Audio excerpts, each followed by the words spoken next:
Telugu audio book ఛానల్కు స్వాగతం. అమరావతి కథలు. సత్యం శంకరమంచి. నిలబడగలవా? పులిగడ్డ చలమయ్య చుట్టంచూపుగా అమరావతిలో అడుగు పెట్టడానికి కొంచెం ముందో వెనకో గొప్ప ముసురు. 3 రోజుల తుఫాన్లో ఇళ్లు పడిపోయినాయి, చెట్లు విరిగిపోయినాయి, తెరిపిచ్చింది. పర్వాలేదనుకుంటే పులిగడ్డ చలమయ్య చేతి చలవానాలో పాద ప్రతిభానాలో అవాంతరాలు ఒకటి తర్వాత ఒకటి వరుసగా వచ్చిపడ్డాయి. రామాలయం అరుగు మీద కూర్చుంటే పుల్లయ్య చలమయ్యని పలకరించి, అయ్యా, ఆ గోడపక్క స్థలం ఎవరిది అని అడిగాడు. చలమయ్య పుల్లయ్యని పైకి కిందకి చూసి, నువ్వు నిలబడతావా అని అడిగాడు. అంటే అన్నాడు పుల్లయ్య. నువ్వు నిలబడతావా అన్నాను. నిలబడగలిగితే చెప్పు అన్నాడు చలమయ్య. నిలబడమంటే నిలబడతాను అన్నాడు అర్థం కాక పుల్లయ్య. నిలబడితే ఆ స్థలం నీదే, జేబులో పెట్టినట్టు తేల్చేశాడు చలమయ్య. అంటే అని నోరెళ్లబెట్టాడు పుల్లయ్య. అలా నోరు తెరవకు, ఇంటికెళ్ళి 100 పట్రా, గుంటూరు బస్ రెడీగా ఉంది.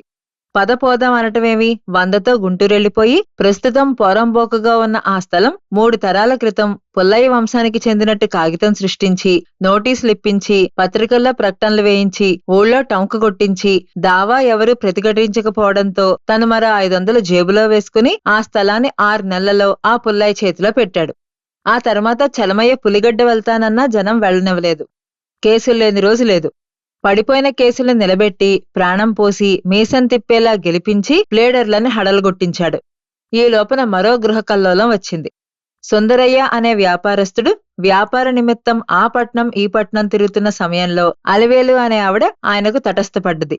ఏం జరిగిందో మనకైతే తెలియదుగాని ఆవిడ్ని తీసుకొచ్చి గుంటూరులో కాపురం పెట్టించి తను రోజూ గుంటూరెళ్ళొస్తుండేవాడు. కొంతకాలానికి మరి కొంచెం ధైర్యం చేసి అమరావతికే తీసుకొచ్చి కాపురం పెట్టి వ్యవహారం సాగించటం మొదలెట్టాడు. ఎదిగొచ్చిన కొడుకులు కూతుళ్ళు, భూదేవి లాంటి భార్య అందరూ ఉన్నా ఒక్కరూ నోరెత్తలేకపోయారు. ఊరి పెద్ద కాబట్టి జనమెవరూ వేలెత్తలేకపోయారు. ఆఖరికి సుందరయ్య భార్య చలమయ్య దగ్గరికొచ్చి, అన్నా, నా పసుపు కుంకుమ నిలుపు, నా సంసారం నిలబెట్టు అని ప్రాధేయపడితే సరే అని అభయమిచ్చాడు చలమయ్య. ఆ సాయంత్రం సరాసరి అలివేలు ఇంట్లోకి వెళ్లి, అమ్మాయి అలివేలు, ఏమిటలా చూస్తున్నావు? మన సుందరయ్య నా గురించి చెప్పలేదా? సరే, తర్వాత తెల్లబోదువు గాని ముందు కాసిన మజ్జిగ తీసుకురా అని తెచ్చిన మజ్జిగ తాగి, ఇదిగో, నా మాట జాగ్రత్తగా విను. నువ్వు పరాయి పిల్లవైనా మా సుందరయ్య కావాల్సిన దానివంటే నాకు చెల్లెలతో సమానం. నీకిప్పుడు పెద్ద ప్రమాదం వచ్చింది. అదేమిటండి అంది అలివేలు భయంగా. మనుషులిష్టం లేకపోతే పోవచ్చు, కాని ఖూనీలు రక్తపాతాలు నాకు పడవు. అలివేలు గుండె మీద చెయ్యేసుకుంది. సుందరయ్య 20,000 దాకా ముట్ట చెప్పాడా? నిన్న రాత్రి వజ్రపు ఉంగరం స్వయంగా నీ చేతికి తొడిగాడా? నిజం అని ఆశ్చర్యపోయింది అలివేలు. ఆ ఉంగరం గురించి వాళ్ళిద్దరికీ తప్ప ఇంకెవరికీ తెలియకపోవటంతో చలమయ్య మీద నమ్మకం కుదిరింది. చెప్పండి, విషయమేంటి? బిక్కుబిక్కుమంటూ అంది. చెప్పటమెందుకు, ఆ కిటికీలోంచి చూడు అన్నాడు చలమయ్య. కిటికీలోంచి చూస్తే సంజి చీకట్లో చెట్ల వెనకాల నల్లగా మనుషులు తిరుగుతున్నారు. అలిమేలుకి గుండెలు అవిసిపోయాయి. నీ విషయం సుందరయ్య బామర్దికి తెలిసింది. మీ ఆయన లేని సమయం చూసుకుని నిన్ను సఫా చేయడానికి మనుషుల్ని తీసుకొచ్చాడు. ఆయన దానివి కదా అని ముందుగా చెప్దామని వచ్చా అన్నాడు. నన్ను రక్షించండి బాబోయ్ అంటూ కాళ్ల మీద పడిపోయింది అలివేలు. కంగారు పడకు, నేను అన్ని ఏర్పాట్లు చేసే వచ్చా. దొడ్డివాకిల దగ్గర చిన్న కారుంది. క్షణంలో సర్దుకుని అందులో పడు, వెనక్కి చూడకు, ప్రాణాలు కాపాడుకో అన్నాడు చలమయ్య. మరు నిమిషంలో అందిన సామానుతో కారులో పారిపోయింది అలివేలు. సరాసరి సుందరయ్య ఫ్యాక్టరీకొచ్చాడు చలమయ్య. సుందరయ్య, చెబితే విన్నావా? తెలియని వాళ్లతో మనకు పొందువద్దయ్యా అని నెత్తి నోరు పెట్టి మొత్తుకున్నానా?